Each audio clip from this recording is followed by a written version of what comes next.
Ou conseguir, sei lá, uma certa indulgência, uma permissividade, porque ela às vezes adia a decisão de parar, porque já antevê que vai ser desconfortável, que vai ter sintoma de abstinência, então fica procurando essas desculpas que são clássicas, né? Vocês falam em 10 anos a menos, né, de um fumante. Qual é a taxa de mortalidade? Tem pesquisa sobre isso? Pelo cigarro? No Brasil, 160 mil pessoas a cada ano por causa do cigarro, juntando todas as causas. Dessas, 28, 29 mil só de câncer de pulmão. Então, não é pouca coisa. Existem vários tipos de câncer de pulmão ou não? Vários. Quais são os principais?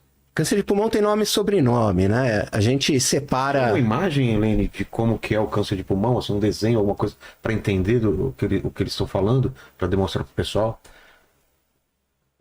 Tá bom. Então, a gente separa historicamente, né, no começo do estudo do câncer de pulmão, tudo que o patologista tinha para diferenciar um tipo do outro era o aspecto das células no microscópio. Então, ele separava células pequenas e células não pequenas, que aí era um grande grupo, né? E aí, o tipo mais comum de câncer de pulmão, que é mais de 85% dos casos, é esse de células não pequenas. E ele se divide, né, em duas famílias, conforme o tipo de célula, que é o adenocarcinoma, que é o mais frequente, que se origina de células glandulares, né, células que produzem muco no aparelho respiratório, e o carcinoma de células escamosas, que é aquele das células de revestimento do aparelho respiratório. Então, esses são os principais, né? Mas existem vários tipos e cada um deles com particularidades que vão determinar a diferença no diagnóstico, diferença no tratamento, porque no comportamento biológico da doença, que pode ser mais agressivo ou menos agressivo, no perfil de crescimento dela para outros órgãos. Então, não é uma doença homogênea e que não aflige as pessoas de uma forma homogênea. E a forma de diagnóstico é relativamente rápida, assim? O teste genético, eu queria que também incluísse se o teste genético adianta alguma coisa, né? Então, o diagnóstico, ele não é fácil no início da doença.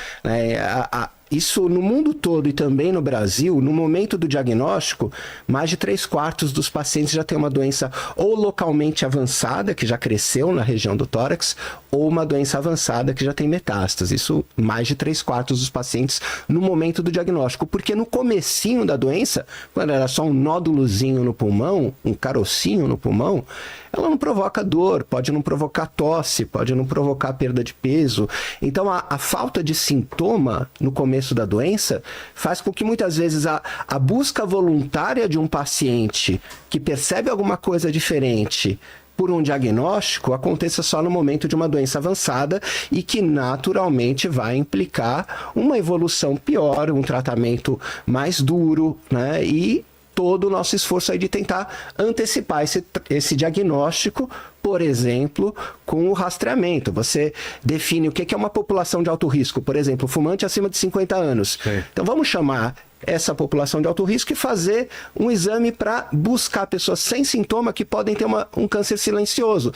Por exemplo, uma tomografia com baixa dose de radiação. Então isso existe. Ainda não está incorporado no SUS, né? É algo que está mencionado na lei, né, recém-promulgada, que é a Política Nacional de Prevenção e Controle do Câncer. Há uma parte do texto dessa lei dedicada a promover um programa de rastreamento de câncer, não só do pulmão, mas da mesma forma como a gente já tem de mama, de colo de útero, né? Mas ainda não está rodando na prática de uma forma, digamos, universalizada, porque ainda não foi incorporado pelo Sistema Único de Saúde. Essa imagem é o que, Helene, que você pegou? Essa aí é uma tomografia, né? E tem uma imagem de radiografia também aqui, de chapa de pulmão também aqui, que eu achei. Ficaram famosas aquelas cenas que o pessoal, depois que a pessoa morre, mostra o pulmão preto, né? Negro É assim mesmo? Fica aquilo? É necrosado? O que é aquilo? Não, porque tem muito material particulado. Tem o que é? O pulmão normalmente é rosado. É rosado. E a fumaça do cigarro, ela é uma mistura, ela é uma combinação, né, de vapores, de gases e de muito material particulado. E esse material particulado, que é o produto da queima do tabaco, ele é muito fino. E ele vai se depositando no pulmão ao longo do tempo e vai deixando aquele pulmão enegrecido mesmo. Gustavo, sabe que eu era finalzinho, eu era residente do hospital e a gente instrumentava cirurgias, não é? E tinha um cirurgião de tórax lá no Hospital das Clínicas da USP, que era muito respeitado, aqui era o Najib Puri. Conheci. O Dr. Najib era um cirurgião maravilhoso. E uma vez ele estava fazendo uma cirurgia e falou: olha, vocês que fumam, vocês querem ver que coisa? Ele tirou o tumor, fez uma lobectomia, tirou um lobo do pulmão. Olha lá, essa imagem é isso mesmo? É isso aí. É assustador. Cara, se o cara fuma, vê um negócio desse, não fica assustado? É isso aí. Exatamente isso. Né?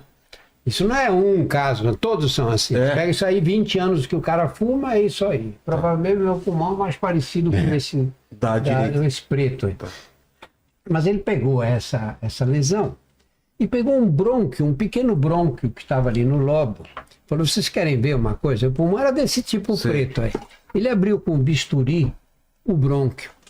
Tirou do brônquio, juro por Deus, era uma ponta de lápis. O quê? Era uma ponta de lápis. Ele jogou na bacia, na bandeja. Fez barulho. Jogou, é como se jogasse um grafite duro, porque isso vai impactando no brônquio, não tem por onde sair. Nossa, vai Chega uma hora que entope, endurece, fecha o brônquio, aquela parte do pulmão que está ali, murcha. E não consegue mais ser expandida. E é isso que é o que a gente chama de enfisema ou doença obstrutiva crônica. Né? Ainda em relação aos diagnósticos, a gente, com esse avanço da inteligência artificial, a gente tem algum novo alento em relação a isso? Está melhorando esse diagnóstico? Tá, a gente tem bastante publicação nessa área, né, com ferramentas que não só são capazes de interpretar imagens de forma automatizada, né? Então muitas vezes você vai para tem um banco de dados enorme lá, exatamente. Ele vai comparando. Você deixa rodando aquilo, né, num banco de dados de serviços de urgência e emergência, que muitas vezes realizam exames por outros motivos quaisquer, ou, né, exames voltados a outras finalidades, e aí você consegue identificar, às vezes de uma forma até mais sensível do que o não especialista, alguma alteração suspeita, no mínimo suficiente para você dirigir esse paciente para uma avaliação especializada. Então a gente tem ferramentas de inteligência artificial que se baseiam em interpretação de imagem, a gente tem ferramentas de inteligência artificial que processam dados de marcadores colhidos no sangue e te dizem o risco que essa pessoa pode ter de ter câncer, e conforme for, mesmo se ela não tiver aqueles critérios de ser mais de 50 anos e fumante, ela ser elegível aí para um programa de rastreamento.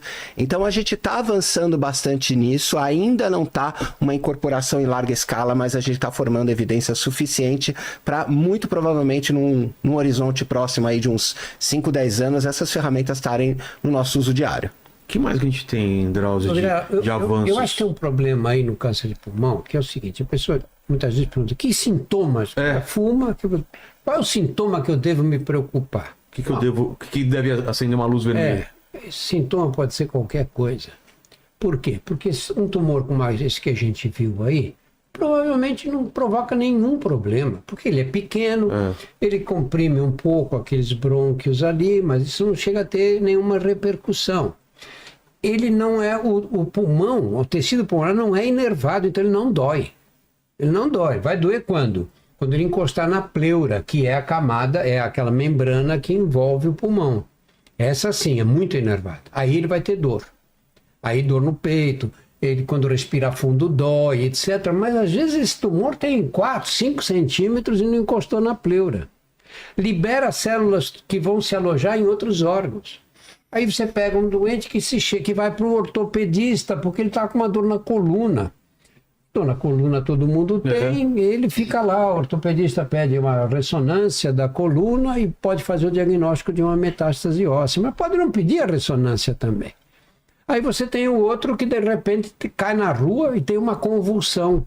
É uma metástase cerebral do câncer de pulmão, que é um acontecimento com relativa frequência. Ah, é? E você pode ter um cara que de repente tem uma falta de ar muito grande porque juntou líquido no pulmão de uma hora para outra.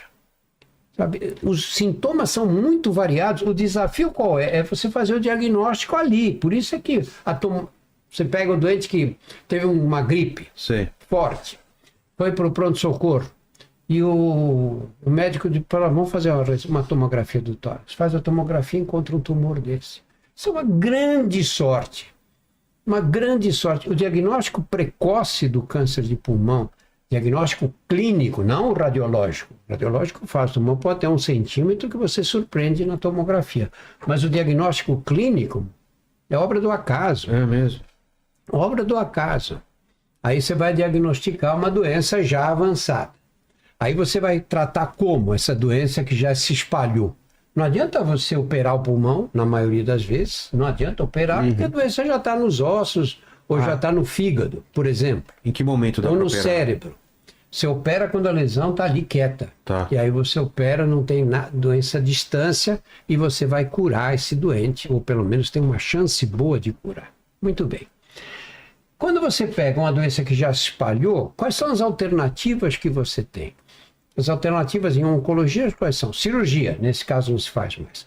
Radioterapia. Não adianta você radiar a lesão se ele já tem metástase nos ossos, no cérebro, em outras localizações. Você vai depender da quimioterapia, que a quimioterapia você injeta droga na veia e a droga se espalha. E pelo vai corpo onde todo. tiver, ela mata. Onde tiver, ela vai chegar. Sei. Ou a indústria fez o quê? A quimioterapia tem várias desvantagens, né, que são conhecidas até da população de um modo geral. Mas às vezes em câncer de pulmão você pode ter respostas brilhantes em alguns casos. Aí a indústria foi o quê? Foi, vamos encontrar os caminhos pelos quais a célula normal se diferencia em célula maligna. Quais são os caminhos que ela segue? Que proteínas estão envolvidas nesse percurso? Quais são os genes que estão ativados? E aí passou a desenvolver essas chamadas de moléculas ou de drogas inteligentes. Uma aproximação um pouco pretensiosa, mas mostra que caminhos são. E esses foram os grandes avanços no câncer de pulmão. E vocês são otimistas em relação ao que se faz, as ações do governo, em relação à informação? Como a gente está hoje em dia? Além desse mês, claro, a gente está falando sobre isso, o que dá para ser feito e o que está sendo feito? A gente tem visto bastante avanço. É claro que não na velocidade que a gente gostaria, isso é impossível e também não é nem 2004, viável, né? Não é nem economicamente viável, né? Mas a gente vê um esforço do Ministério da Saúde, através da Conitec, que é o órgão que avalia a incorporação dessas novas tecnologias para o uso no Sistema Único de Saúde, para considerar imunoterapia, drogas-alvo como essas que o Drauzio citou, novos quimioterápicos, novos métodos diagnósticos. Então, há uma certa latência entre a produção de um novo conhecimento e a incorporação dele na prática. Isso é o rito normal de incorporação. Tem a questão, né, claro, regulatória de você aprovar uma determinada tecnologia, medicamento, exame, etc. Tem a questão da educação médica, né? A gente é às vezes lento em modificar hábitos, em incorporar, né, novas práticas. E, por fim, tem a questão não só da determinação do uso obrigatório daquela nova tecnologia em saúde na saúde suplementar, que é determinado pela Agência Nacional de Saúde, a ANS, né, e a incorporação dessa tecnologia no SUS, que aí é uma resolução da Conitec. Essas coisas